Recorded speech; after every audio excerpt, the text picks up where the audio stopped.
Alors Pamela a pour objet de manager la fin de vie des avions depuis le moment où l'avion va être parqué à proximité de l'aéroport jusqu'au moment où on aura démantelé tout l'avion et envoyé les différents composants, matériaux à recycler, typiquement l'aluminium, le titane ou l'acier.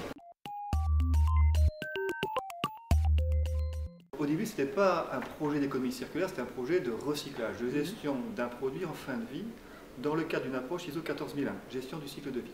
Donc ce projet a germé dès le début des années 2000. Il a fallu 2-3 ans pour arriver à le concrétiser, à avoir un tour de table de partenaires. D'une part, ces partenaires se sont impliqués dans le projet de R&D, démonstrateur, projet Pamela, mais ensuite ont été partenaires dans la mise en œuvre industrielle qui était le projet Tarmac. Donc on a demandé un double engagement. D'autre part, il a fallu trouver des partenaires qui étaient complémentaires pour que ça fonctionne bien sans qu'il y ait de concurrence. Troisième point, il fallait qu'au niveau de leur entreprise et au niveau de leur développement stratégique, ils aient un intérêt à s'impliquer dans ce projet. Donc tout ceci demande du temps, une vision, une maturation, 4 à 5 ans facilement. Mais par contre, la mise en œuvre derrière, une fois que les bases sont robustes et bien définies, la mise en œuvre derrière se fait sans état d'âme.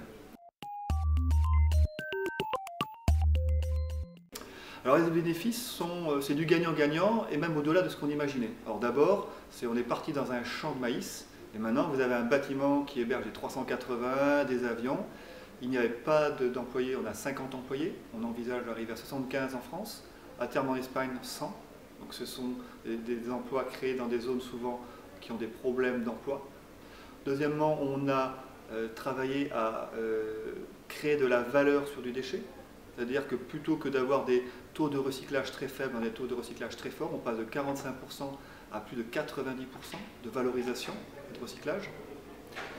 Et enfin, on se retrouve derrière à une protection de l'environnement. C'est-à-dire que par un tri poussé des déchets, par une conformité réglementaire extrême au niveau des réglementations applicables, on limite les risques de pollution et d'exposition aussi bien de la faune, de la flore, de la terre, de l'air ou des individus pour recycler de manière optimum.